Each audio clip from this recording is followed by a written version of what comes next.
always had that bug. I always had that bug. In fact, when I was in school, I used to like do fashion design when I was, bored. So I love fabric. I love textile. I love indigenous textile. Yeah, so I was the Suhas from Three Idiots, right? I got an engineering degree, then got an MBA, and then worked for a bank. The industry estimates today are like between 300 to 350 million users of e-commerce today. I feel e-commerce has democratized everything for small businesses completely. Have to have deep pockets to actually launch your brand. And using Instagram, which is actually a fantastic channel for product discovery. I think a lot of us discover so many things on Instagram. A non-computer science graduate, a monkey can handle it, to be honest. So you just have to like drag and drop any images. You just pick a template and then you can just upload your products, and that's about it. So how does a brand protect itself, especially when it's a design brand? So somewhere design for us is the ultimate move. Telling ourselves that we are not selling a tablecloth, we are selling a way to elevate your space, right? In general, for marketplaces, you have to be prepared to kind of give away between 30 to 45% is a stake, right? So one is we looked at it as a cost, but also it's important as a brand to look at the value that it brings to you. But I think the interesting part is now the industry's evolved to a place where there is a lot of, you know, transparent sharing of the seller's relevant data. So Wow. So you're saying marketplaces are not burning any money on discounts? It's a very big statement that we're getting today. Yes, no, sir. but I said marketplaces are not allowed to spend money. But they still do it? I didn't say that. Lots of dark patterns everywhere. Right. And that, by the way, dark pattern is another third podcast. I'm every minute I'm giving you one topic for a podcast.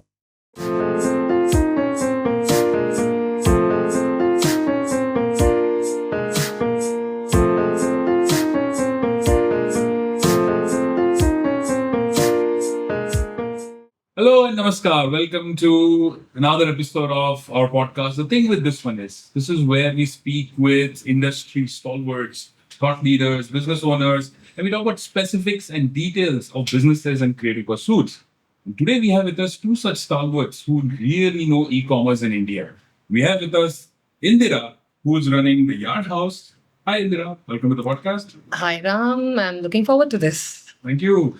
And we have Manesh Mahatme, who is a former Amazon executive. Welcome to the podcast, Manesh. Thanks, Ram. Happy to be here. And Indra, great to catch up. Yes, likewise. So between Manesh and Indira, we have a wealth of experience on e-commerce. They've seen right from the early days of how e-commerce developed in India, and now they're doing something really awesome. Manesh has obviously seen the side of e-commerce from the pure player or the marketplace, and Indira has successfully started and running her own brand. So let's understand from each of them how they started their journey, not just specifically e-commerce, but overall. So let's start with Indira. So Indira, tell us a little more about yourself and your brand. Yeah, thanks, Ram. So after graduating from BITS, I went and finished my MBA. I worked at Colgate for a few years, and then after that took a break, came back, worked at Flipkart for a few years, and this was the early years of Flipkart when e-commerce was just getting established in India. Right. I took another career break after that for about 5 to 6 years before I started the Yard House. Right. It was a brand born out of a personal need that I had, and it's been close to 5 years now, and that's where we are. Superb. And we are shooting this at the Yard House's office. We can see some amount of merchandise probably, but you can visit it here in Bengaluru and also check it out on all their own website actually. Yeah. So the Yard House started when? 2021? The Yard House started in 2021. Right. And it was basically driven by a personal need that I had. I'm a home decor enthusiast. I blog about home decor. And it's something which is very important to me. Right. I'm the kind who, if I change the curtains, I'll have to change the bed linen as well, and everything has to match, etc. And there was a time when, my kids were 2 and 5, and they would kind of spill on the table all the time. Right. And, I was wondering, why can't table linen be functional? Where you can kind of wipe it clean. And I also didn't want to subscribe to the tacky plastic sheets that you get from China. And because it completely goes against the tenets of good aesthetics. Right. So, and I was cloth diapering the kids. I was familiar with mattress protectors. And it is something which I felt gives functionality and also retains the texture of fabric. So, and then curiosity got the better of me. I was wondering, why is nobody doing this with cotton table linen? Why can't I get beautiful fabric like prints, but something that's functional? Right. And since nobody was making it, I decided to kind of make it myself. And that's how it was born. So very interesting gap in the market. Like people spend thousands, probably lakhs on their tables, but then they go and buy this 200, 300 rupee plastic sheet to cover it. Right? Yeah, That's very bad. absolutely. Which completely baffles me. There's this beautiful house. You see pictures on Instagram, you visit people's homes, and it's wonderfully done. And then there's this plastic sheet. It is just a fundamental need that Right. nobody was filling, and you only get to pick what you get. Right. No, correction. It's not a plastic sheet. It's a plastic sheet with a lace. And that lace comes off. Half the lace is left and then Yeah, and it's so unsanitary. You put your hand on the table, your hand sticks to it, Yeah. and it's completely a no-go. Correct. we've And all had especially, those. I think we've all had those. yeah, and especially with little kids around, that's a very common thing. That spillages happen. Spillages happen Yeah, all the time. correct. And you can't keep washing your linen like 3 times a day. As it That's is, your right. day is busy looking, look after your kids. Yeah. So it just made a lot of sense, for somebody who cared about aesthetics and Right. also needed functionality in Awesome. home furnishing. That's brilliant. And right now you are selling online just on Amazon, Myntra, wherever all this you will. So we have our own website, Yeah. which is 70% of our revenue. It's theyardhouse.in. And we also are listed on Amazon, where we do about 30%, just listing on Myntra now. And part of the reason is, we have a very wide selection. Yeah. It's very difficult to put 600, 700 SKUs on a marketplace. So we have most of our prints and selection on our website.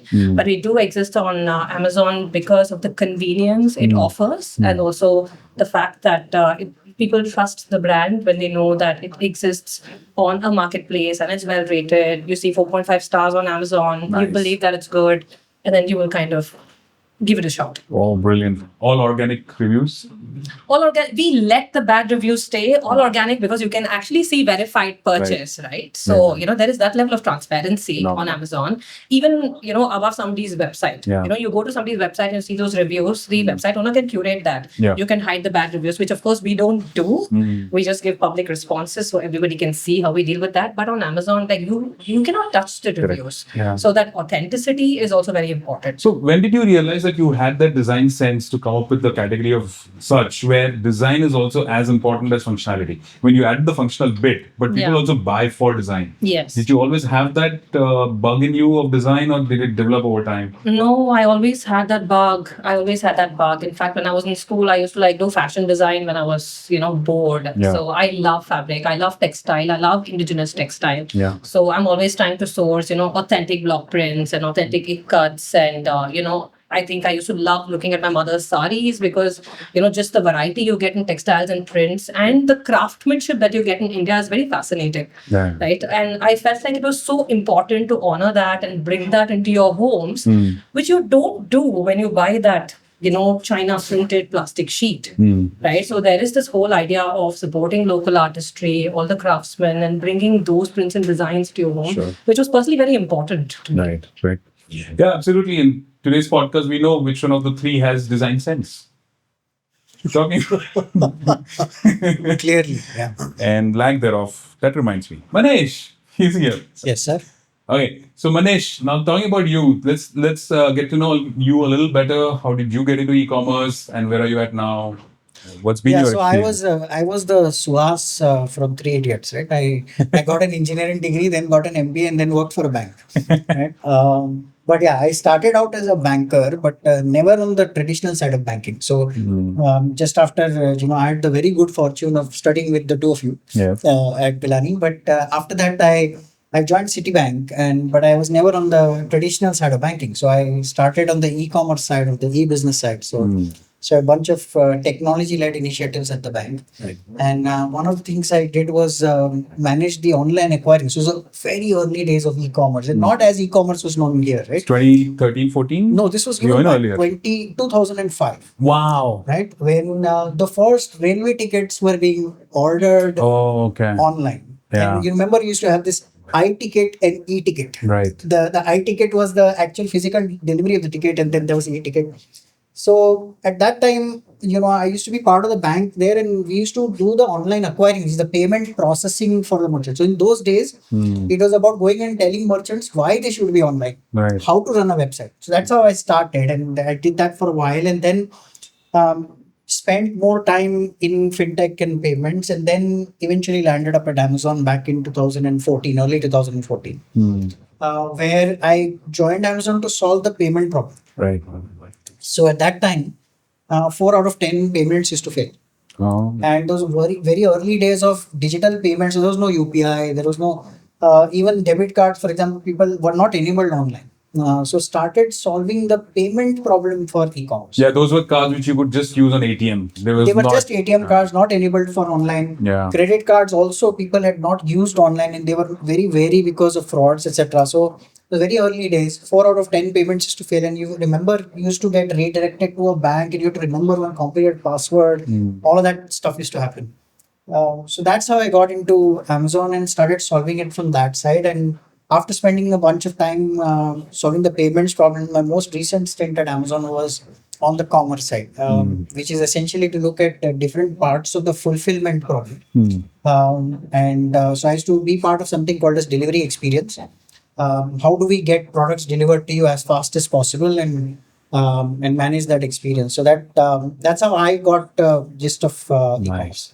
Oh, awesome. And this, I mean, if you look at it, that's more than 10 plus years that you guys have been exposed to e-commerce, been involved with and all. And this is an industry which has changed so much, right? Because right from the early days, like you were saying, when payments were failing, and now it's become like the go-to place for a lot of urban audience, at least, where you can't imagine life without e-commerce. And now Q-commerce also has come in. So let's talk about all of this. What we'll do today is we'll get into details of how e-commerce works, how a small brand becomes bigger because of online facilities available now. And then we'll also see how things are developing as we speak and what should new brands do to achieve some amount of success online business. So that would be the focus today. So let's talk about the business of e-commerce and let's start from the top for that matter. Let's look at the entire e-commerce gamut of India, so to speak. How do you look at that, Manesh? So e-commerce today, I think, is become completely mainstream. So if you go back 10, 12 years ago, right, Right. where if you looked at e-commerce, it's a very small set of customers who are very savvy, sort of the what we call as early adopters, Yeah. right? And they would go and buy books online because that's a category, for example, that is very difficult to find that selection in a store. Yeah. And so you would go buy books, and that's how it started initially, right? And till where today it's very difficult to find somebody, let's say in urban India, who hasn't tried e-commerce. Yeah. And depending on who you speak to, but the industry estimates today are like between 300 to 350 million users of e-commerce today. 30 to 50 crores. 30 to 50 crores. So that is 30 35 crores. Okay. And that is phenomenal. So, in a period of 10 years, we've just leapfrogged that. Of course, there's been a lot of work gone behind it. But initially, it started as a affluent customers, savvy customers buying a few categories. To now, almost everything is available, Yeah. right, online. And I think the more important journey that's happened concurrently with the growth of the industry is the kind of products that are now available. Okay. So earlier, it used to be this one fellow sitting in the corner of a large business and saying, "Boss, let me just sell this online because there is a small set of customers." But today, you've got a situation where there are brands that are online only and born online. Yeah. Right? So they are born online, and Indira's Correct. brand in the Yard House is a very fine example of that, which was born out of this. Yeah. Right? So it's gone from that, and it's been sort of a phenomenal journey. So we talk about customers, there's a huge number of customers for sure, but it's a double-sided marketplace, right? There are sellers also there. Is there a huge growth in the number of sellers who are selling online in India? Both. I mean, customer and sellers too. So with the early days of e-commerce, for example, back in 2013, 2014, you had to go to a Delhi market where physical books market and Yeah. get that, convince one seller to come on board, right? Wherein today you will have a million plus sellers. The Indian seller or just the number of MSMEs in India is 60 to 70 million. Right. But if you look at e-commerce, the number is already more than a million now. So the number of sellers and the type of sellers is also changed. Yeah. The other third piece that is really now come through is the Indian sellers are not only selling in India, they are also selling globally. So Okay. that's the other way e-commerce is. So there's a huge market outside India as well. Mm. So there's a lot of, for example, home dress, fashion. So a lot of Indian sellers are also selling globally. So that's the Right. third piece to keep in mind. So if you say overall retail market of India is 100, how much of that would be online? So today, depending on the estimates are between 5 to 7% is today e-commerce. It's still in So single it's digit very early percentages. days compared to say developed markets like the US, etc. These are very small numbers, but it is expected to get to a 10 to 12% in the next 5 to 6 years. That would be quite significant. That growth is doubling basically, 5 to 7 to 10 to 12. Yeah, With the overall market also growing. see the overall market, and this is an interesting piece, right? Because consumption in India has dropped after COVID. So Okay. there was a Explain slight, that. so there was a slight dip in consumption after COVID, and there were multiple different reasons for that, right? Because inflation increased, etc. But that consumption is now coming back. Hmm. But while the overall consumption is supposed to grow by let's say 8 to 10%, e-commerce is expected to grow 18 to 20%. Right. So that's what so most of the growth will happen online. Hmm. And that's what is expected. So today, I think the market is expected is around about 60 billion. Hmm. That's expected by 2030 to be about between 175 to 180 million. Okay. Billion, sorry. And the categories that dominate, so in Snapdeal, we used to call it super categories and categories and subcategories. Super categories are mobiles, electronics, home, fashion. Yeah. So, mobile and electronics, these super categories, do they still dominate the e-commerce space? This market? Less so, I think Yeah. as a share, it has reduced. So, Okay. yeah, if you would say 6, 8 years ago, Hmm. mobile electronics would be like predominant majority. Right. And you remember the days of those flash sales. Yes. Online only sales, right? Yeah, And yeah. most of the mobiles would get launched on one of these two sites, and Yeah. every sale would be one would happen on Amazon, one would happen on a Flipkart, and they'll keep fighting, and some Snapdeal would in between take. So it's an interesting time, but now less so. I think the mobile market itself in India is not expected to grow that much as it Yeah. used to grow. We already have, I think, 800 million, 900 million odd smartphones. Yeah. And it's not growing as much. So that share of those categories have reduced. Hmm. What has grown is things like grocery Hmm. or fashion or household goods. Interestingly, if you look at let's say a retailer in the US, say a Walmart or any retailer that sells everything. Typically, like a everyday daily essentials like just soap and Yeah. FMCG and Yeah. all of these products, between 40 to 50%. Today online it's actually lesser. It's in the range of 20 to 25%. So we are still a large distance away from maturing as a market and making customers using it as a thing. Okay. But as we go ahead in the next 5, 6 years, I think we'll. Very interesting. That reminds me, like flash sales and all. The first time we in Snapdeal we had done a flash sale for a non-mobile category product was Maggi. You remember Maggi was banned for a certain amount of time for some contamination or whatever, and then it was relaunched and somehow Snapdeal backed. I think there was a lot of good work that those guys did, the people who were managing brands. And it was supposed to be launched as a one big packet of 12 Maggi packets and some free magnets and stuff like that. And a super excitement was created for that. At that time, I was handling the merchandising of all of Snapdeal. And it went live and immediately got sold out. And then suddenly there were like articles on Twitter back then and everything like, oh, Maggi sells out within seconds and whatnot. Actually, what had happened was the flash sale mechanism turned off in the background. Somehow the inventory became zero and it showed. So what you used to have is if somehow for whatever error you show a sold out thing. Yeah. And press picked it up as Maggi sells out, and Yeah. which it did. It did later. As soon as the problem got fixed and it came alive, and then it did sell in a few minutes, but not few seconds. But I was so amazed that immediately things were picked up by press, and there was so much excitement about e-commerce back then.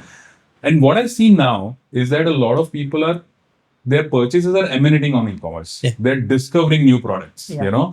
They're discovering new categories, things that we would otherwise not buy because they were not available in our catchment area of 3-5 kilometers of wherever you live. Stuff like table linen, for example. You would not necessarily go looking for it, but now it's become so easily available. Now, they're looking at that like super categories, subcategories. In that, home is a big category, and then in that there is home furnishing, and that's where you play, right? The yard house would play in that particular subcategory. Would Yes, that be right way absolutely. to say it? Yes. So I think home furnishings is a subcategory, and within that, we're in a very niche space of table linen, which is not something which people buy very frequently. So, that is. It is a challenge. How do you make people discover you? Like, are people even looking for, tablecloth online? So, how do you aid discovery, and how do you make people find out about you? How do you communicate your benefits and then get them to buy it? Right. But for all of this, I feel e-commerce has democratized everything for small businesses completely.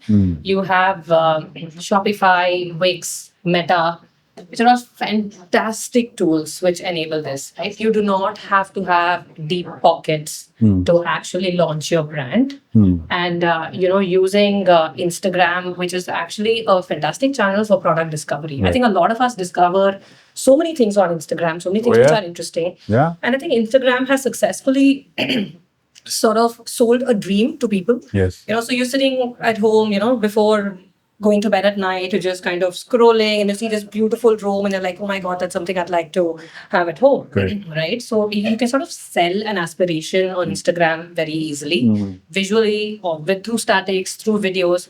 And Instagram is also a great community building space where you can collaborate with like-minded people and Engage get them to with them. engage with them and get them to actually talk about your product. So not only are you co-building with others, you're kind of associating with the right cohorts of people, and all this on zero budget. Yeah. Right. So when I launched the Yard House in December of 2020. So it was a personal need product. Yeah. So after creating it, I literally had 35 pieces which I needed to sell. Right. Because my vendor said I can only give you 35 pieces Okay. and not just one. So I just kind of made a website out of a whim on Wix.com. Yeah. My annual fees was $2,000 for the website. That's all I spent for 12 months. Drag and drop features, put your products on, mobile photography. And then I spoke to a bunch of my, friends who did home decor blogging to just sort of talk about this. And they were nice enough to do it. And the 35 pieces got sold in a week. Wow. Right. So, and then that's when I decided, okay, well, other people want this too. So, why not actually seriously pursue this as, a business? So that's how it started. Okay. So this was Wix and Instagram sort of enabling me to do this. And for the first 2 years, I did not spend money on performance marketing at all. Wow. Right? It was just Instagram. It was just content creation. It was just doing contests. It was just getting other people to post about your product. And then once we grew to about, let's say, a 50 lakh turnover. So that, which was, I think, the end of the first year. Wow. That's when we started spending on performance marketing and, took that route. Nice. Right. So then Shopify itself, we moved to Shopify only after 3 years. Okay. And it again allows great integrations. So you can do wonderfully well with your website. You don't actually have to go to a developer and, get everything going. And I'm saying this because there are a lot of people who may have great ideas. And, Yes. where do I start off? So talk a little bit about that. So firstly, how did you choose the name The Yard House? Is there a So the Yard House is, we tried a lot of names. Like What were the rejected ones? Let's hear that. There was one called the Loom Label. Loom label. Yeah. So I wanted label. Alliteration always works. It works, right? And I felt like label had a high-end feel to it. But, the trademark department wouldn't allow me to use anything with loom. So I was restricted by what was available. Okay. And the Yard House was, I think, a place in Santana Row in California where we used to go for some good brews. Oh. And I felt like, well, the Yard House has a fabric connotation. It has a home connotation. And, it doesn't exist in India. So why not try that? And it was available. So we sort of just used that. And Nice. now I hope that's what it's known for in India at least. Lovely. Every brand has an origin story, and the loveliest ones are the ones like this, where you pick something, let's go with this kind of. Then you chose the URL as yardhouse.in specifically, or there was a .com already taken, so you chose. .com was taken, so .in, I have the .co.in and various other things Sure. which you just blocked and kept for future. And that website you developed on Wix. On Wix, yes. So how easy it is? It's like a non-computer science graduate can handle it? I mean, I'm a non-computer science graduate. A Right. monkey can handle it, to be honest. Right. So you just have to like drag and drop any images. Yeah. You just pick a template, and Yeah. then you can just upload your products, and that's about it. Okay. And the $2,000 a year is for having your own domain. That's Right. pretty much it. Sure. And I ran on that for 2 years. It was very convenient. And how do you then integrate payment and all that? How is that sorted? Everything is supported. So I have a Razorpay payment gateway, PU payment gateway, and a lot of these platforms make that also very simple and straightforward. So you just have to follow the steps for integration, and then you're done. Yeah. So imagine if you were to do this in 20, let's say noughties, 2000s versus now. There's a huge difference in the way a business can get started.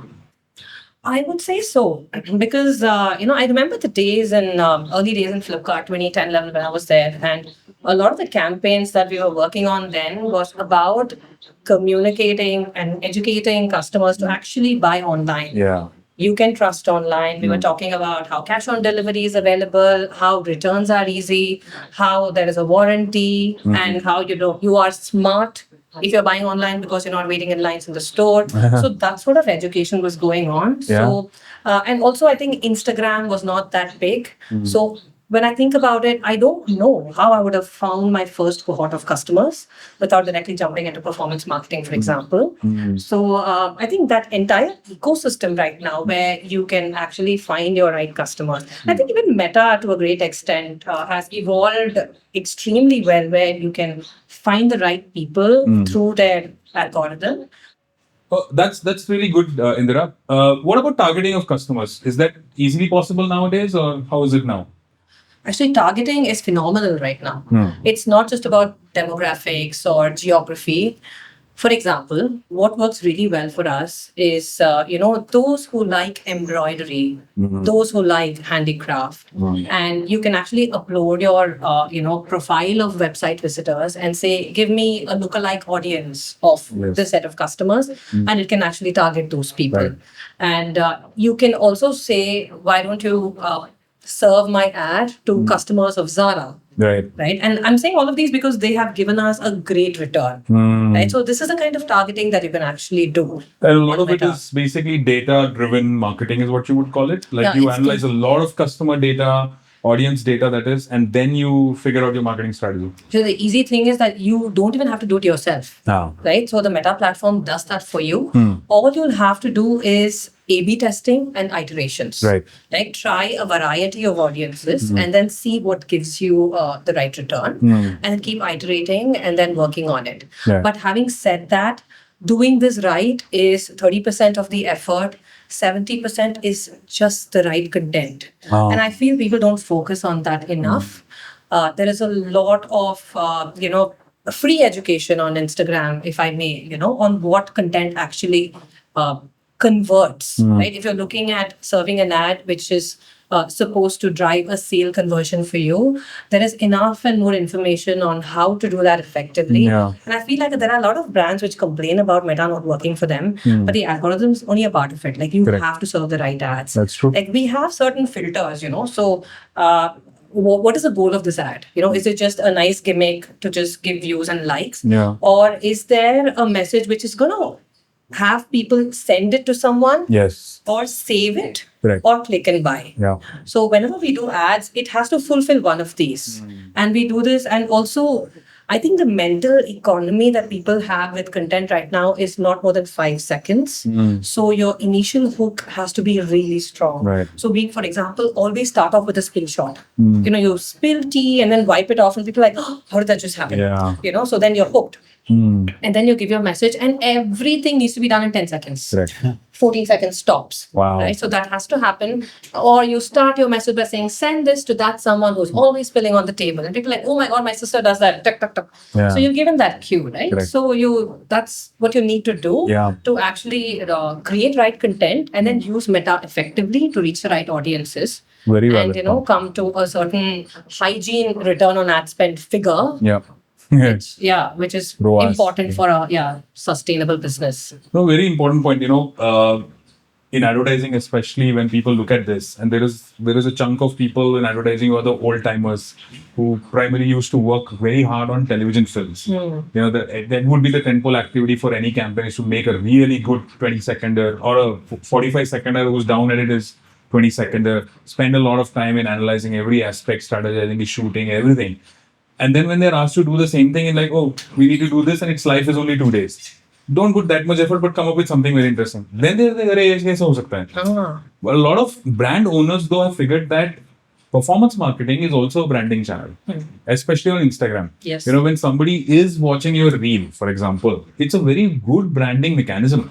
It's an opportunity for small brands. So make sure that your content is actually right as per your brand. If your brand has to be premium, which in case I think with the yard houses, probably are you trying to target that? Because you said you target Zara's customer, for example. Your content has to resonate that, right? How do you do that? Is there something specific that you try very, you talked about the functional aspect that you hook the audience immediately, but from a look and feel of your content, do you have any specific thoughts?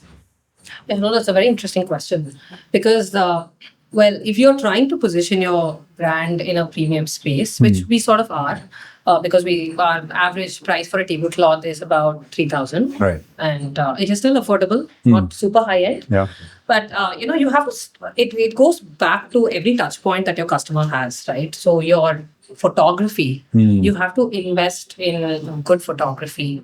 The spaces in which your product is found, they have to kind of communicate the message that this person who has used your tablecloth cares about their home and cares about making a good impression and cares about aesthetics. So it has to be in the right spaces. Yeah. And, the people who you choose to talk about your brand is also important.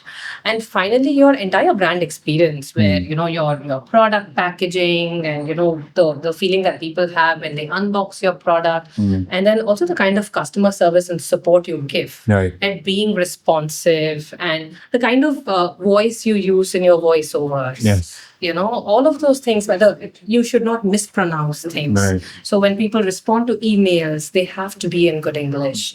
And all of these little things matter. Yeah. Right. So we have a code, where we make certain drafts and that it's never left to somebody's individual comfort in English, for example, when it comes to responding to an email. Right. So all of that has to be well curated and you have to look at every customer touch point, I think, to ensure that your message is consistent and the experience is consistent. Correct. Your brand, after all. If you don't take care of things, who will? Right. Now, let's very interesting stuff, and this is also applicable to when you're selling on a marketplace like Amazon, for example.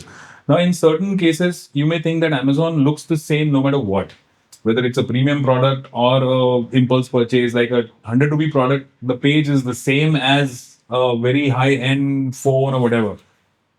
Do you get this, or you used to get this feedback from sellers that I want to seem premium, but you're not allowing me to? How does a brand bring its own unique flavor? That's one. And second, get ahead of the queue, because with every large website or an app, you will have a certain number of sellers and selection, as a lot of products. Right? Yeah. But that's one of the things, for example, that Amazon has always been known for, which is the selection, millions of products, etc.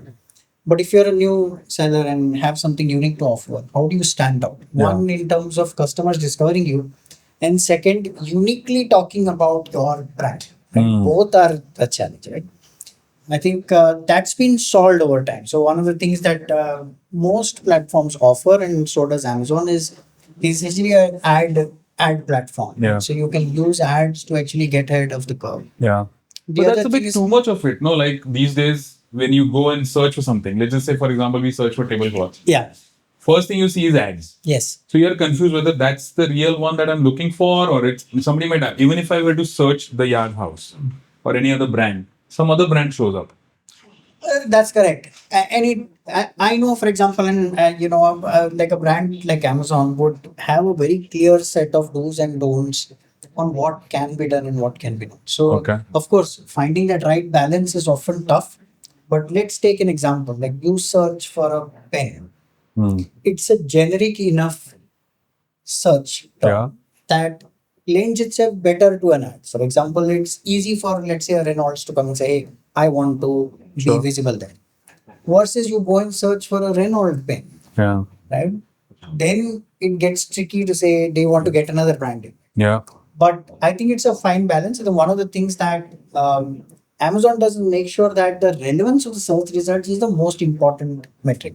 Hmm. So if you have to trade off, say, a relevance to revenue, Hmm. the revenue will always be the one that will be traded off. Hmm. And that's essential. And I'm not saying others don't do it. And most e-commerce apps would actually take that approach because that is what keeps it customer relevant. Yeah. Right. So if I'm searching for something and you just show like 10 ads, nobody's going to go buy. Hmm. Right. And I will lose trust in the platform. Say, hey, you just want to keep doing this. It's like in your podcast, right? If you just keep saying, hey, buy this, buy that, nobody's Yeah. going to come and Correct. then they come for the content, what they want. So that's one aspect. The second thing that a brand can do is create a brand destination within Amazon, Hmm. The brand store. like a brand store, Yeah. and specifically talk about your products, your brand. Why is it that you're special? And so it's like a micro app or site within the site, like a store within a store. Those options are then super popular with brands, especially with the brands that are in the premium space, like whether it's in home furnishings and table linen or tableware, like how Indira runs, or like a Bose speakers or anything where you actually need to convince the user that they have to invest a little bit more than what is standard available because of Yeah. that quality. Hmm. I think brand stores work very well. Very interesting. Let's get into a little more details of this stuff because this will be very interesting to peel the onion on kind of. Let's talk about the brand now. Let's not talk about very big brands. Let's just say smaller sellers for that matter who are trying to create a brand or have created a brand outside of Amazon or any other e-commerce player and are now doing business on these websites or apps. Now there are also sellers who are traders, right? Who are basically building an online business selling whatever they think is right or wherever they see margins happening or wherever their supply chain is solid. Yeah. Those guys will play the ad game phenomenally, right? So how do you sort of ensure that a brand like the Yard House doesn't lose out to a trader?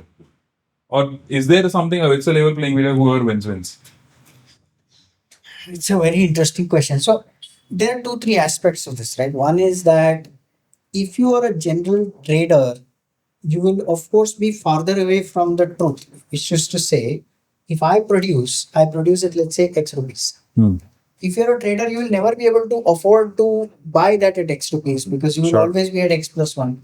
So your ability to offer a better price will always be less than, let's say, the person who's actually or the seller who's actually making it. Because there are middlemen in the whatever your sourcing is.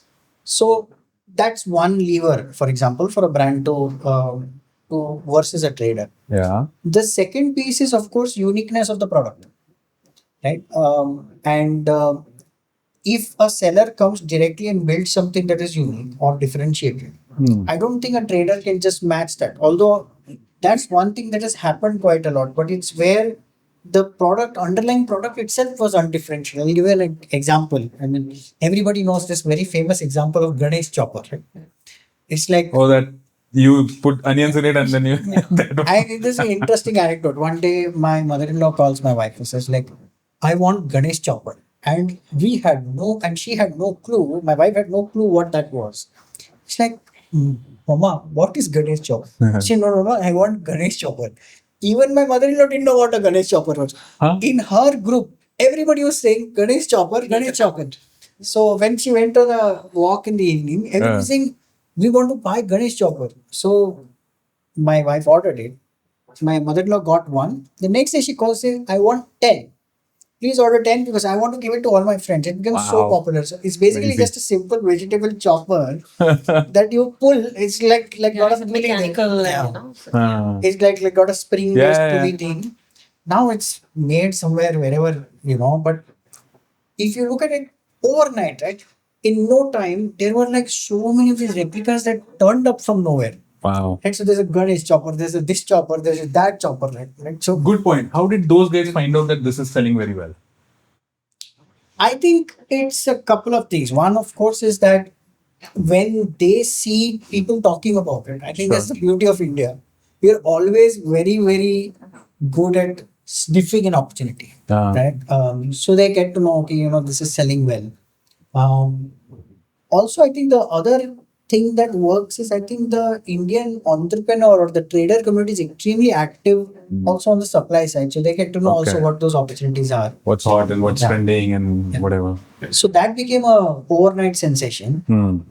But yeah, I mean, one must assume in e-commerce that your product differentiation at some point could get questioned, right? There will, because somebody can produce it.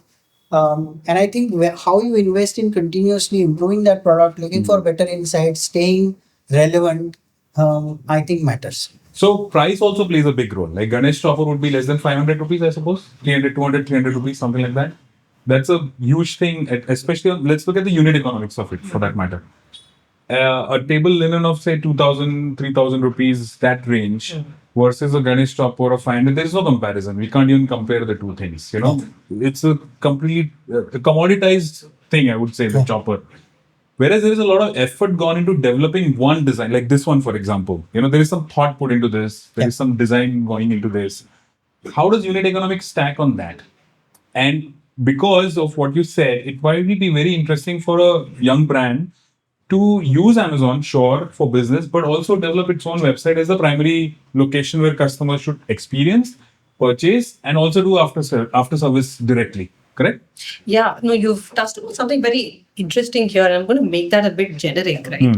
So, on a platform like Amazon, there's room for everyone, right? So, if you are a very, niche design brand, then you use that A+ content and the brand store feature, and you do a good job of branding your product and you do a good job of advertising within Amazon to reach the right person, etc., etc. But having said that, coming back to the same Ganesh chopper issue, anybody could just sort of figure out what your technology is and come up with a B2 brand. Exactly. This can happen anywhere, right? Whether it's on Amazon or even out in the market. Anybody can do it.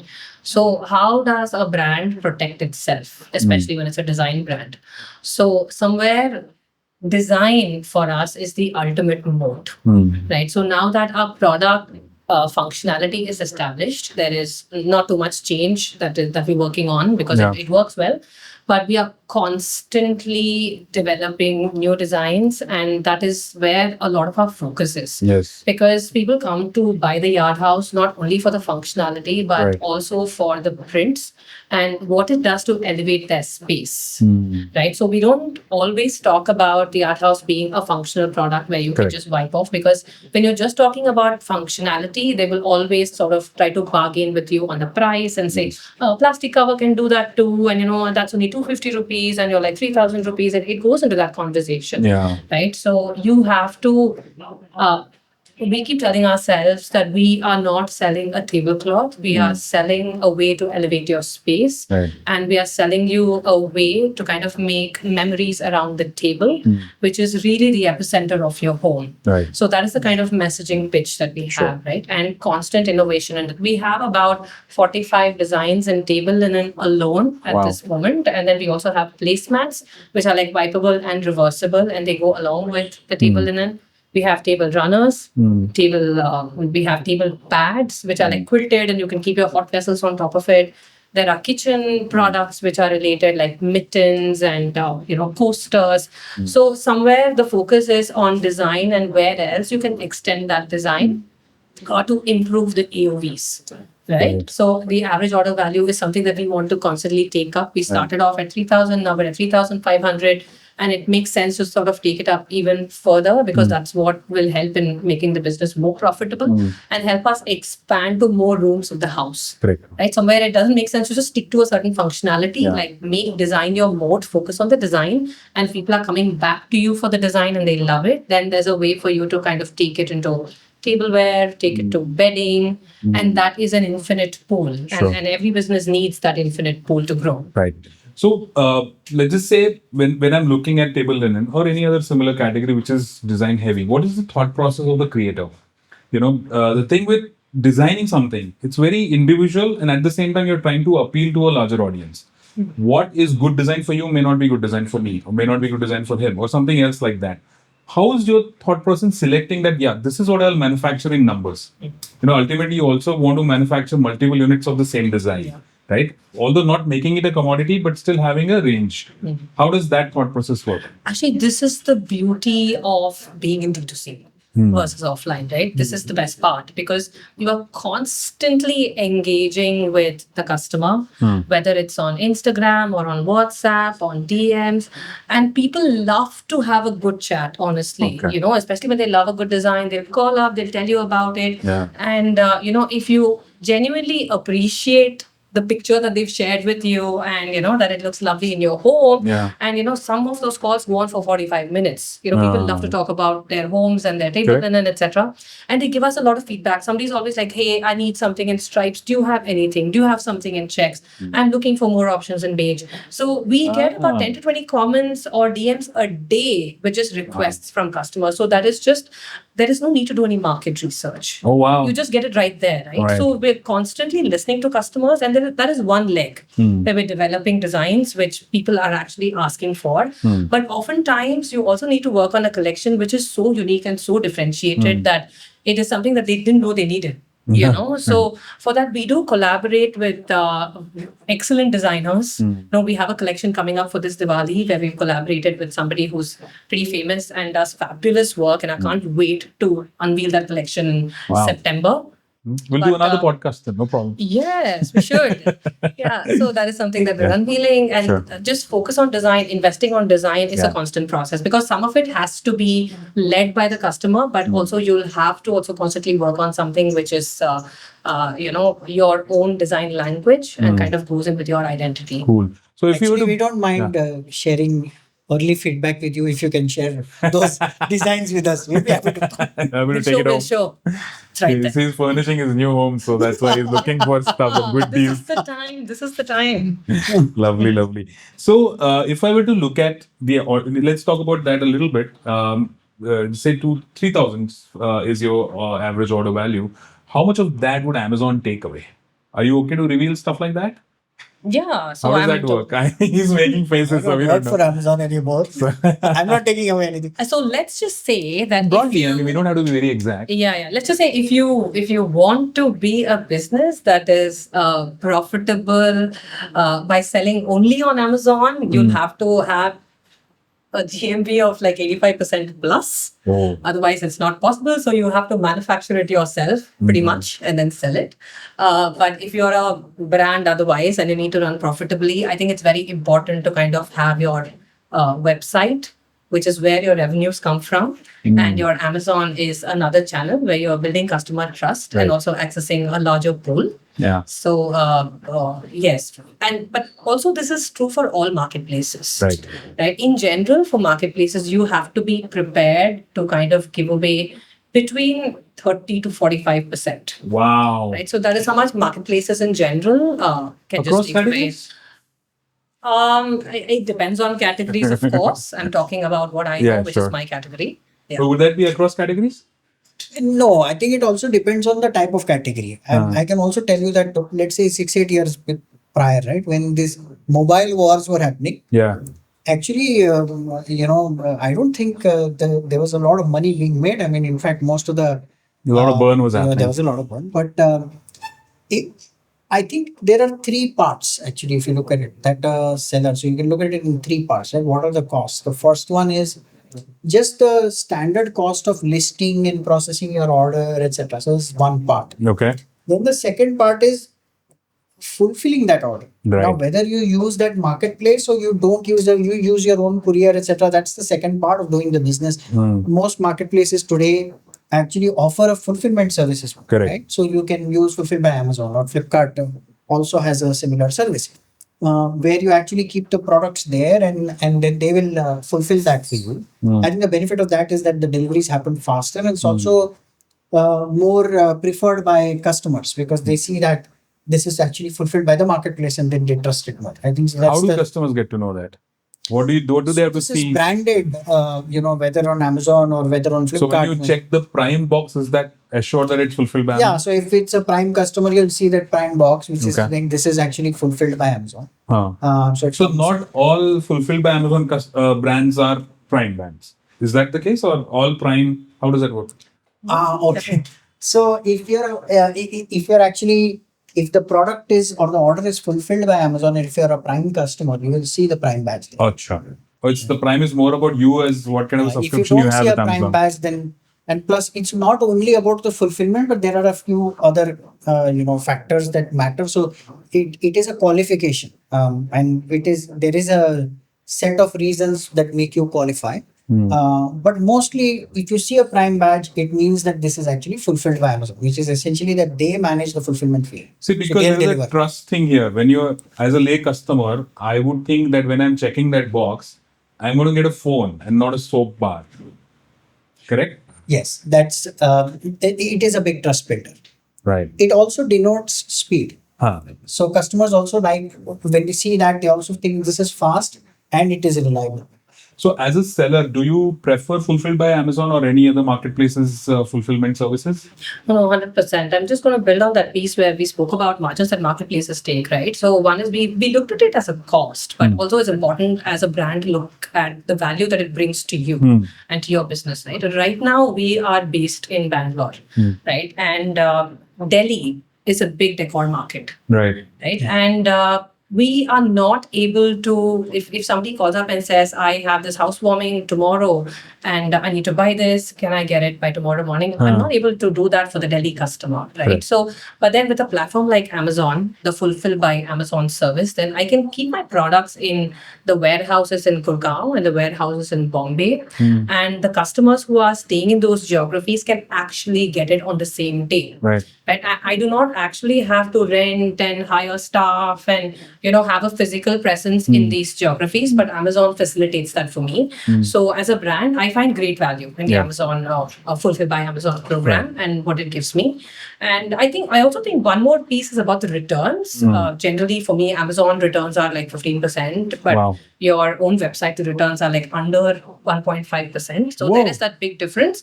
But also, I think that is how customers shop on Amazon. It's important as a brand to recognize that is the general customer behavior there and factor that into your cost. Don't complain about that. Be prepared for the 15 to 20%. Just factor that into your economics. Correct. And see how you So that margin you talked about covers the logistics cost that Amazon it covers would incur. everything. Okay. So we are an FBA Fulfilled by Amazon brand. You'll see the Prime button. So it includes the warehousing. It includes the fulfillment. So which means it's picked up from the Amazon warehouse and it also gets shipped by Amazon. Yeah. So it includes all of this. Okay. And by the way, I mean, just one more aspect that Indira mentioned, I think also for anyone who's interested in this, right? I think that fulfillment service has now evolved quite a lot over the last few years. So now you may actually produce in one place, but you don't actually have to do the logistics of where it is placed. Now, even that is a service. Yeah. Right? Understood. So where will the demand come? Where to keep it? So so it will place it wherever you want. So let's say you produce it in Bangalore. You can actually hand it over to an Amazon or even to a Flipkart in any marketplace today, and then they will actually go ahead and place it in different parts of the country depending on where they estimate the demand. So, very interesting point then on demand forecasting. Is that something that the marketplaces or the pure players do as a task, or is it something that they take as input from the brands and the sellers? How do they do that? Yeah. No, so this is an interesting question, right? So there are parts of the demand that I think a marketplace versus a brand will do, and some of these will happen together. So each brand invests in its own marketing and generating demand, right? Which is to say, like, here's my brand, driving awareness. So such a new category like what Indira is trying to create, right? It is actually a category creation job. Correct. Which is, it never existed. We never knew that such a product could exist, and she has to create that. So she does that part. But what the marketplace will also do is try and forecast that demand, which is how are people searching? What kind of categories are they searching? How are they browsing? And that they use to then figure out, let's say, for example, what are Delhi customers searching for? What are Delhi customers trying to buy? Based on that, then they will know, or they will estimate how many products of what kind would sell. And then they would partner with the brand or the seller to say, hey, why don't you place, say, 100 products? And we think, let's start with that. And based on that, then depending on the movement, then it's, I think, a little bit of an iterative process. I think most marketplaces have their own process of trying to forecast demand. This includes understanding like what search patterns are, what buying patterns are as a combination of that, as well as which category the sellers tend to sell. And I think it's a very participative, consultative process. There are a lot of new brands, for example, that are establishing newer categories, would also give insights. But I think the interesting part is now the industry's evolved to a place where there is a lot of, uh, you know, transparent sharing of the seller's relevant data. So, for example, if Indira's selling on a marketplace, the marketplace will share whatever like relevant to her. I think the industry has also evolved to a place where I think we protect the seller information very well. So one seller. So what you need to do essentially is provide a way for a seller to actually succeed online without undermining another seller's ability to succeed. Yeah, there's a huge conflict of interest there, right? I think, and that's the role that a marketplace would play, right? Right. And that's the reason. So maintaining customer trust, maintaining seller trust, also making sure that the machinery works well, right? Whether it is the forward leg or the reverse leg. I think that's where the marketplace adds value. Also maintaining a certain level playing field, right? Which is what we discussed. Like Yeah. one seller should not have an advantage over the other. Like I'll give a very interesting example. The early days when you mentioned this flash sales. Right? Yeah. So when there will be a flash sale, Yeah. there will be like X number of phones that will be Yeah. launched and Yeah, released, yeah. right? And interestingly, in the early days, something nice would happen, right? Very, very unique. You remember in the college days when we were just after graduating, we used to hear about the FMCG Yeah. tussle, right? Yeah. So one person will stand out to the factory, break the bottles and all that. Uh, So you'll have a situation where there'll be some bots who'll come and they'll try and buy a phone Yeah. and choose net banking and do nothing. So the order will fail, but the inventory will get blocked. Oh. So some very interesting things happened in Very the early interesting. days there as well. But yeah, I think the marketplaces have done very well to maintain Right. that common playing field to allow the brand to actually differentiate and win. So, what amount of data or intelligence do you get from the marketplaces? Yeah, so see, we are onboarded onto Amazon Launchpad, which is a program where they work very closely, the brands. And I would agree to some extent, they do share a lot of information with you on about your category in general, right. which helps you with your ad bidding and, Yeah. things like that. And your partner, your POC in Amazon will kind of give you enough notice and help you get prepared for the Prime Day sales Yeah. and things like that. So there is a lot of early information saying Prime Day is coming. So make sure you send your stock, and this is how you can manage your SKUs. These are not moving, so why don't you pull them out? Why don't you focus on these SKUs which are doing well and stock them better? So they kind of do all of that with you, because even as a brand, sometimes you have a lot going on your own website and with your own marketing.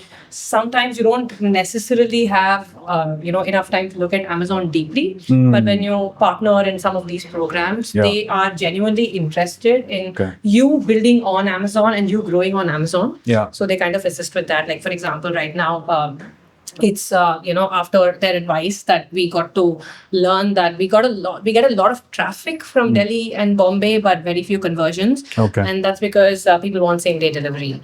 So we are in the process of kind of keeping our products in the Delhi and Bombay warehouses as well. So insights like that, which you generally wouldn't have access to. Right. So they kind of help with all of these Yeah. little things to help you grow on Amazon. Very interesting. Let's talk about two important points here. One is discounts and sales, and second is the same day delivery. We'll Speed. Speed of delivery.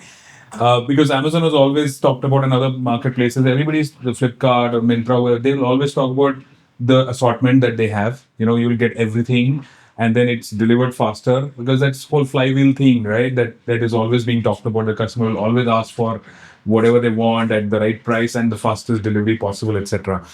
Let's talk about price first, discounts. And you talked about Prime Day or any other sale event, whether it's Big Billion Days or end of reason, this and that. How does that mechanism work? Is the discount funded by the brand, or is it the marketplace funding it, or is it the bank who's funding it? How does that work?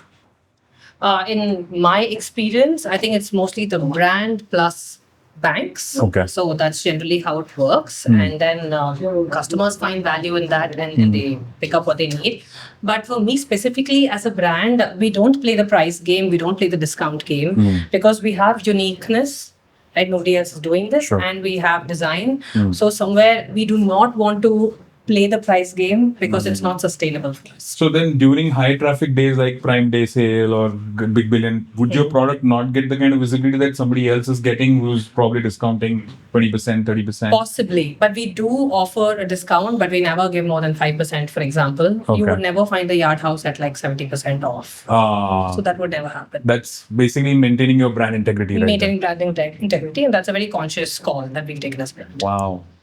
But everything happens. Like, for example, the brand will discount and not a brand like the Yard House, but in a sale event, for example, you will have the banks. I mean, and one way to look at it is, for example, that like a brand wants their products to be sold, a bank wants their credit card to be used. Correct. Right? And that's how they make money. And so they will use their marketing budgets to get their customers. So if all things being equal, if you get a discount on, say, X credit card, you're likely to visit that marketplace and buy from there. And therefore, all of the marketplaces will go and partner with different banks. So it is interesting. And in the early days, and I used to run this when I was at Amazon.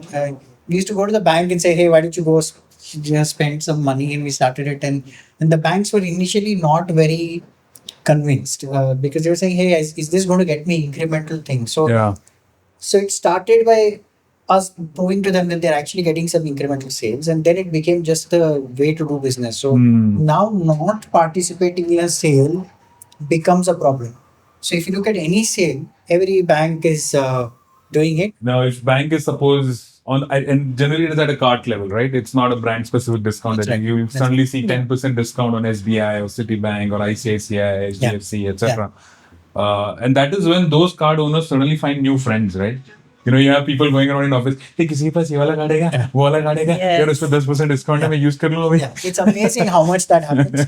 And so the marketplace is not allowed to give discounts, right? Correct. Because it's a marketplace. Yeah. So the bank can and the seller can, and then this behavior starts. And it's interesting because there's some 40, 50 million credit card users, and there are 100 million credit cards. Right? So the average number of credit cards per person is 2. But still it is 2. But the number of banks is much higher. So today you'll have, like, say, an ICICI sale versus a HDFC sale, and then you'll go look for an HDFC card. So a bunch of that thing happens. Wow. So you're saying marketplaces are not burning any money on discounts? It's a very big statement that we're getting today. Yes, no, sir. But I said marketplaces are not allowed to spend money. But they still do it? I didn't say that. Oh, okay. All right. Let's now look at delivery aspect, and there are things like you're saying, same day delivery. It's a customer behavior that is changing and very rapidly at that. We want things a lot faster, and quick commerce is really cashing in on that. I am not planning for things anymore. I'm not making shopping lists because I know that whatever I want, I'm going to get in 10 minutes now. Literally, whether it's a pressure cooker or a toy for my child or a book, I don't know, something or the other, I'll definitely get. Yeah. Now, my mind is now becoming that. Yeah. How are marketplaces or not, like Amazon doesn't have a quick commerce play as of now, I suppose. Are they losing out on this? So they do. I think recently Amazon has started. But I think the whole world is, in every sense, is moving to this quick gratification thing. Right? Yeah, So, like she talked about Instagram, you only have like 7 or 8 seconds to get the attention. But it's just so amazing. I mean, I did this a couple of weeks back. We had gone to see a movie. It is not funny how many people in the movie theater have their phones open While watching the movie. Right. So in the background, they're seeing the movie, but they're actually doing something on their phone. So today, this movement, I think this behavior that we've seen in the last few years, right? Somehow people, like all of us, like get very excited by this cat hanging on some place and for 10 seconds watching that cat, and something has changed, right? In the way we consume content. And same for commerce. Like, we need things. It's an interesting behavior change. See, I don't want to say this, but our generation, right? And the way the morning would be, right? And at least at our house, it's like we would go in the morning and decide what is made for lunch. Correct. Based on what is there in the fridge. So that's how it would happen, right? So say, hey, kya saman hai? And then we'll say, okay, this is what we'll make for lunch. But think about Gen Z. They actually decide what to eat and then order. Right. So that behavior is suddenly changed, right? And I think everybody wants this 8 minute, 10 minute. But the interesting part is, it is very new. It is getting super traction, Yeah. right? So a lot of the Gen Z and the young, consumers are taking up the quick commerce in a huge way. And I must say, for example, that the large players in commerce, were a little bit late in adopting this category. Yeah. But I think both have entered. So Flipkart's there, Amazon's there. It will play out a little bit, and it's going to play out in two, three ways. One is the profitability question needs to be settled. Say, can you actually profitably run a quick commerce business? There's been a huge progress in the profitability, but still there are some open questions. Yeah. The second part is, what can you actually send in quick commerce? And I'll explain what I mean by that. Sure. Grocery and consumables, right? Daily stuff like, say, a biscuit or soap, etc. That's like a set of, say, 5,000 products. And you can store that, let's say, in a 1,000, 2,000 square feet store. The moment you go from 5,000 products to a 10,000 product set, you can't, it's not linear, right? So you don't need double, you need 3 to 4 times the size of space to store, right? So you can't send this through quick commerce other than just one product. So let's say you can stock one of this or two of this, right? But wherever selection matters or assortment matters, I need to see multiple colors or sizes, etc. The ability of quick commerce to store it, because you need much more. So let's look at, let's say, a Flipkart or an Amazon, etc. Those warehouses are like 1,000,000 square feet, right? And they'll be just outside the city, and they'll store like 1,000,000 products. Yeah. Right? With quick commerce, you have a dark store somewhere in the neighborhood, like a local pantry, your own private pantry, 3 blocks away. But that's a real life thing, na? Like earlier days, your mom would send you off. Just go to the shop and get a box of curd or whatever. Like get some coriander. Yes. That's so what is now happening on quick commerce. Yeah, it's exactly that, right? Yeah. So, for example, I would remember in my childhood, like my dad would go to work and my mom would send a list. Correct. He would drop that list in that store Grocery shop, yeah. and go to his work. Yeah. And then that guy would send that stuff. Within and, an hour or so, and whatever. in those days there was only cash. So either there would be like a khata that he would Khata run, used to be there, yeah.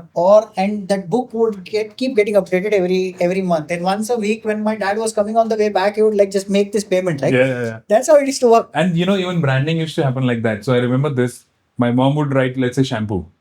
The brand was chosen by the shopkeeper. And once I asked her, like, ये क्यों इसका ad देखा मैंने, ये नहीं, अरे ये लगाओगे टकला हो जाओगे, ये मत use करो. The shopkeeper is deciding. And see, everything that you see in e-commerce existed in India as we were growing up. There's so many examples. It's like my mom would go to the standard shop, right? Yeah.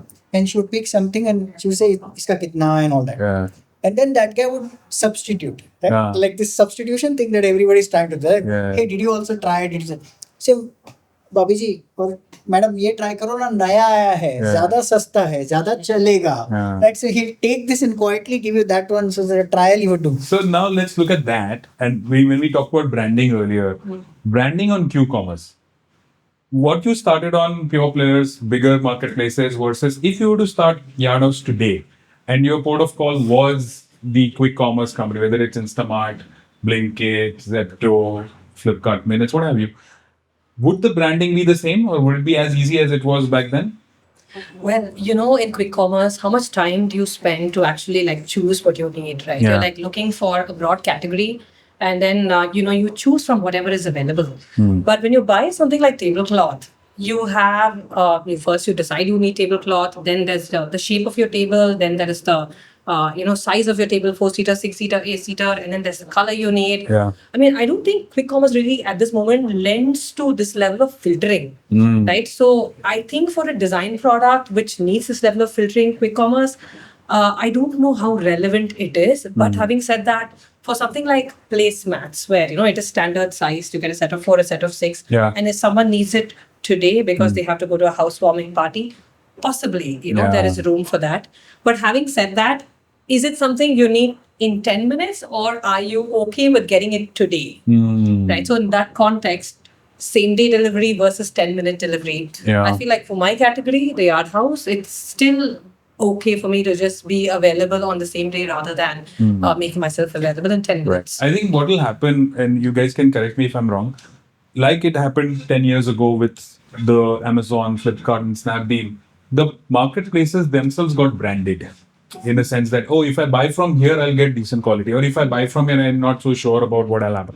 Or if I buy from here, I'll get it properly, the box will not be torn, this and that. Same thing might start happening with Q-commerce also.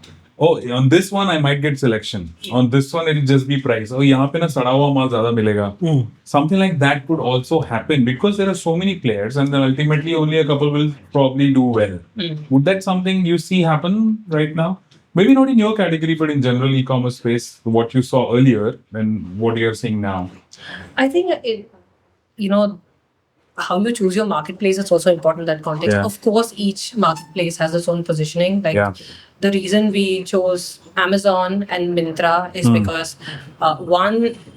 these platforms actually allow the brand to kind of Have a life of communicate its its own. own message, Yeah. have a life of its own, have your brand store, Yeah. have A+ content, Right. and it's also the place where your customer actually comes to shop. Correct. And but Yard House won't be, let's say, on a Meesho, right? Because that's not where our customers go. Correct. So, Right.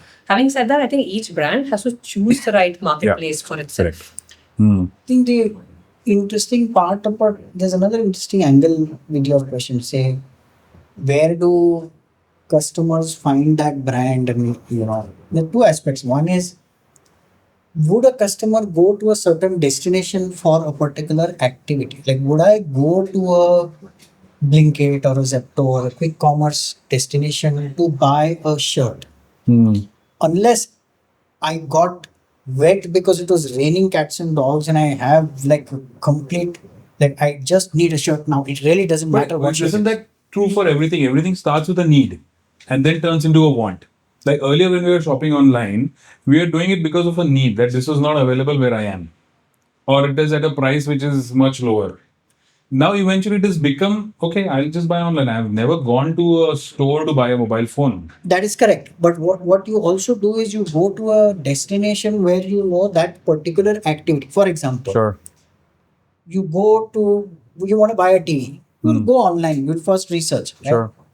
You'll go. Or you can go on a podcast. Our last episode was all about TVs. Check it out. Oh. Yeah, go on. And so you could go to YouTube. You could look at, let's say, comparison videos exactly. and Content. and like. But once you make a general sort of approach on what kind of television you want to buy, then you would go to a destination that you want to buy, and even there, while you have done all your research, you still need to go and check a lot of things, right? Yeah.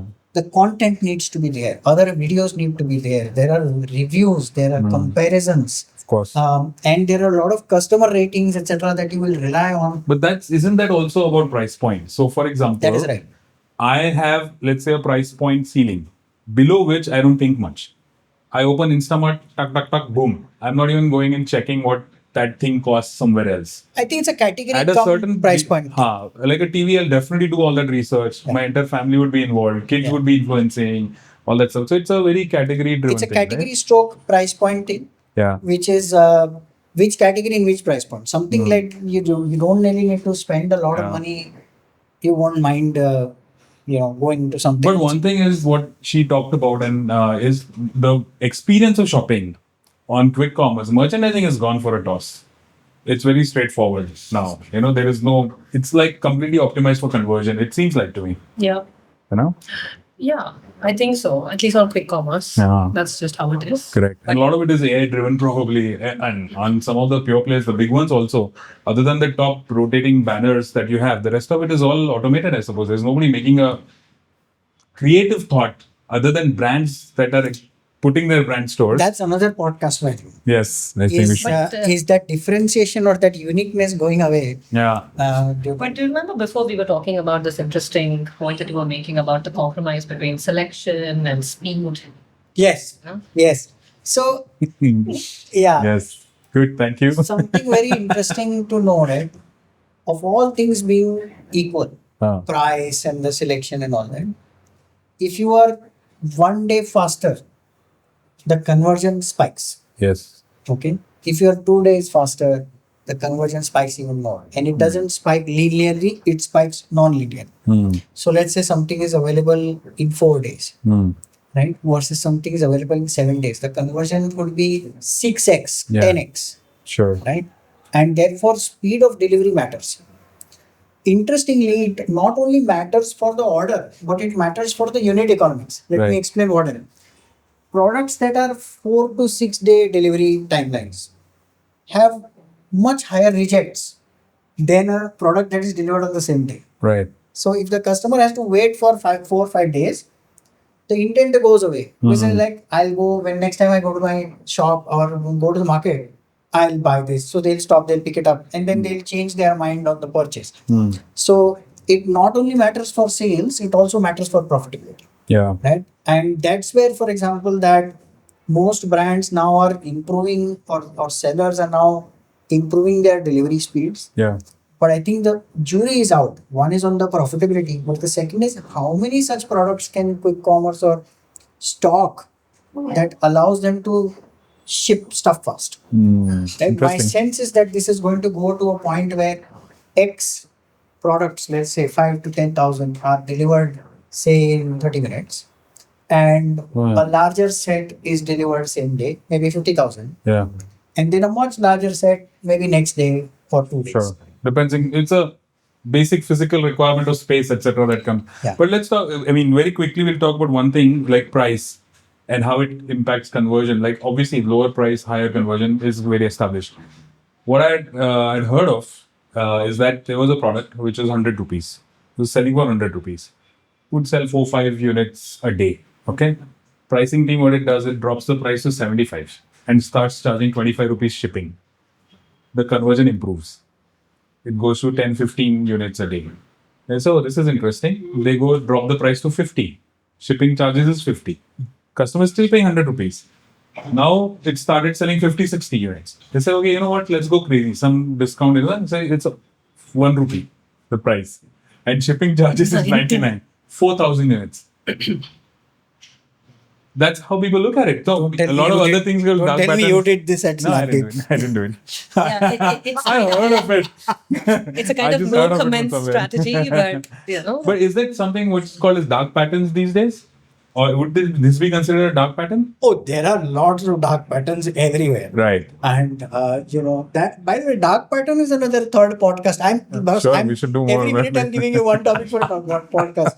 But I think that it's for every brand to decide what their brand stands for. Correct. Like Indira said very clearly, my brand integrity is this. I'll never be seen as 70% off. Yeah, so this really shocked me, Yeah. your 1 rupee and 99 delivery. Yeah, but that is also a place where marketplaces play a role. For Right. example, I know that Amazon has a policy where they will look at this price. So somebody suddenly spiking down the price to Yeah. get and then doing something like so. So they have controls in place, and I think that's what helps build trust over time. But at the end of the day, it's for a brand to decide what kind of a course. game they want to play. I think all of us have booked flight tickets also for 199 many years ago. You remember 20 years ago, flight tickets for 199, and so you've done all that. Superb, Yeah. superb. Now, Indira, if you were to summarize a discussion or in some manner give, and we can call it advice, or some key points that you think a brand which is trying to come up and start their new business, how would you like to, or some key learning that you would like to share with people? Yeah, so if you have an idea, you want to start a brand, go for it. But I think the most important part is be very clear about your unit economics. So you need to kind of chase margins before a turnover is what I consistently say. Because as long as you're chasing that, you're always working on, pushing efficiency rather than just a top line. And the more you build your efficiency, it's easier to scale. Right. So always be on top of your numbers and then go for it. And branding? Branding, be clear about what your brand stands for, and then go to the right platform. If it's a high-end brand, which is what we deal with, then Instagram is a great tool, Meta is a great tool, Shopify is a great tool. Use all of these to kind of start and grow.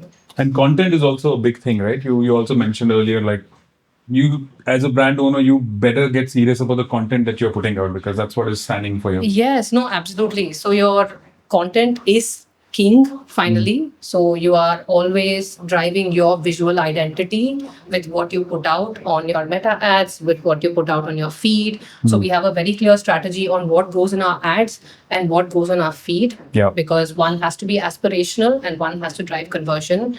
So be very clear about what platform you are going to post your content on, and the message has to cater to that audience. Nice. Cool. Thank you so much. Manesh, coming to you, any pieces of advice that you would want to give to people listening, watching? Most of what Indira said, but I mean, specifically from a marketplace perspective, it's like one is just make sure that you get the basics right, which is essentially just build a nice differentiated product. Focus on communicating that product well. So the listing quality, how you explain the product, basic simple things like how big is the product, rather than just showing just like this centimeters. Show a person holding it. That makes it more relevant and real for the you customer to understand how big it is. Example being like a speaker. Right, it's very popular category on e-commerce, and a lot of them buy Bluetooth speakers. Right? How it's just somebody holding that speaker makes it very clear. For example, that how big is that speaker, so to get the understanding of that. Right? Yeah, it happens. You see something and it turns out like it's such a little thing. Absolutely, especially for home items, right? Yeah. You will buy like an idol, Right. and that idol will be like one You inch. think you're going to Ah. get this? And people It's don't understand miniatures. these Yeah. the thing, right? Because some people understand inches, some people understand centimeters. So the But standardization. isn't that very obvious to a seller? Do they deliberately not say that because they know people will reject if they see that it's so small or It's whatever? actually quite funny, right? I've thought about this all the times. Like, why would a seller not think about it? But see, selling online is not the seller's main activity, right? They For have to that kind of source the seller, product. when they're not. They have to Okay. source the product. They have to deal Sure. with a lot of government stuff, like basic stuff like production, GST. So running a Supply business chain. not it's a full-time job, man. If you have to then think about so this will take time, but you have to invest that time initially to Yeah. get things right, get your ratings right. So A, listing, B, fulfillment. Whenever a product order drops, right, make sure you fulfill it on time. Don't miss the timelines or the deadlines that your marketplace has given for packing it, etc. Lovely. So do that well. The second thing to keep in mind is always be relevant, right? It's very important because our usage and our consumption is actually moving very fast. So you're now seeing a trend which is called trend shopping, right? Like these products are coming and suddenly they become viral on Instagram. The chopper was one example. There's so many of these other examples. So stay relevant and keep understanding what's happening. Yeah. Right. And even within India, there are variations in terms of how demands are, what products are liked by others. Right. So stay relevant. And then the third thing is just make sure that you use all the tools available with the marketplace. Sometimes sellers are just will list it and then things will take care of itself. Yeah. It doesn't, it is no different from how you run your business in any case. What it gives you is potentially a faster path Right. at a slightly higher cost in some cases, not all cases. Yeah. Right? But it allows you to get faster visibility through ads, etc. So you use those tools, they're all meant to make you successful. Right. And if you use them well, you can do phenomenally well. There are so many success stories within India as well as Indian sellers selling globally, right? Yeah. Some of the top sellers in, let's say, a site, like a site or an app like Amazon.com are Indian sellers, Wow. right? With a lot of unique products made in India, Wow. right? So use all those tools. And you've been very successful brands also. And I really hope to see the Yard House going that distance. Eventually becoming a public company for that matter. Yeah, that sounds good to me. No, lovely, both of you. Thank you so much. I think there's great pieces of advice that we've got from you, and lovely conversation. And there was a lot that I also got to learn today. So thank you so much for your time, and thanks a lot for giving this space. Also, we are here at the Yard House. Please do visit.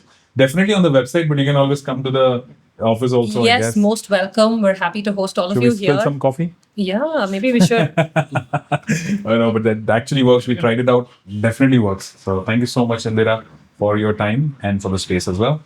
Thank you so much, Ram. It was wonderful, and I think it was a nice reunion of Yes. us batchmates. It Correct. was a lovely Sunday. Yep. Thank you so much, Manesh. Awesome. Thanks, Yeah. Sam. Thanks, Indra. Always good to catch up. And happy Great. to be here. Thank you so much for watching, listening. Stay tuned for more. Very interesting journey you had, Indira. Can you tell us a little bit more about your product, the table linen product that you have? Yes, happy to.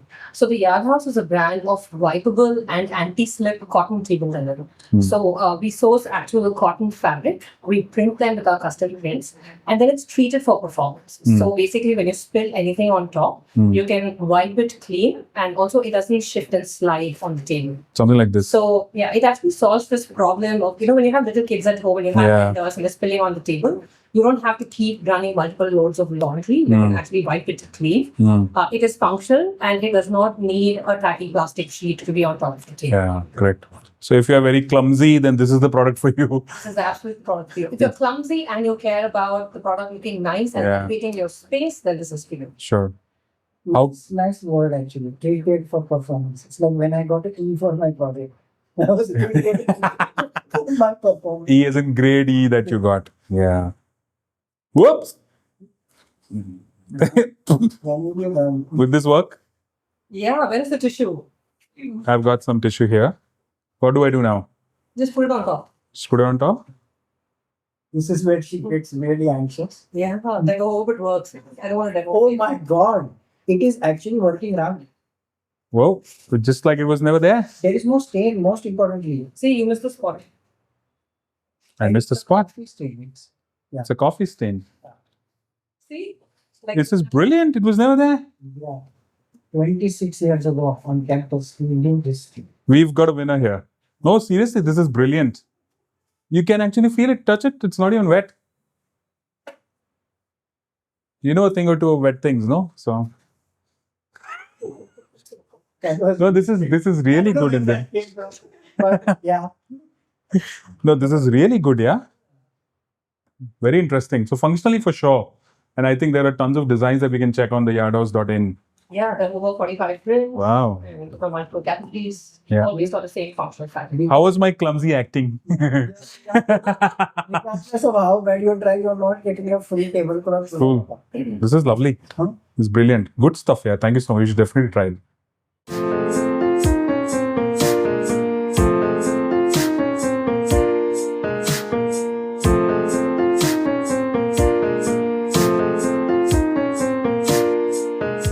Thing with this one is the best podcast in town. We've never done it with the audience, basically, you know. It takes 15 takes, man. So the Yard House is a brand of... 1 second. 2 seconds.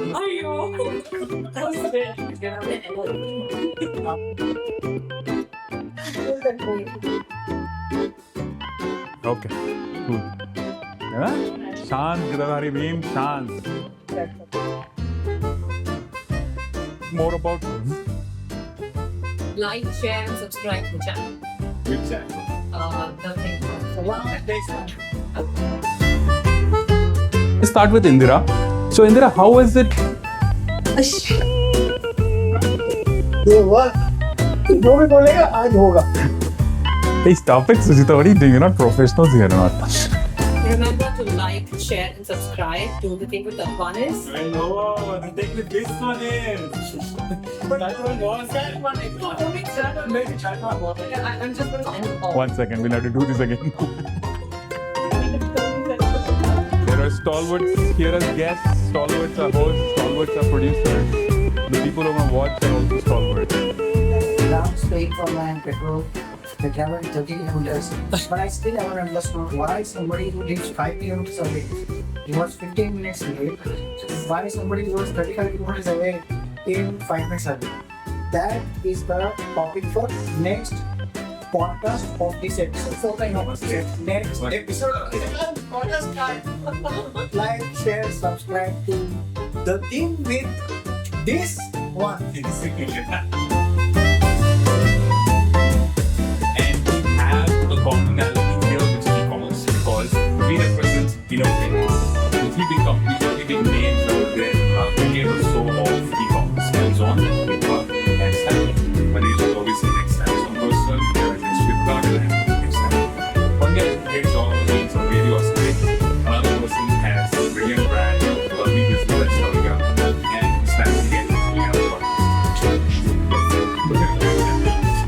So you didn't know what. Yeah, okay, wait, sure. So remember to like, share, subscribe to the podcast. The thing with this one is. Yeah.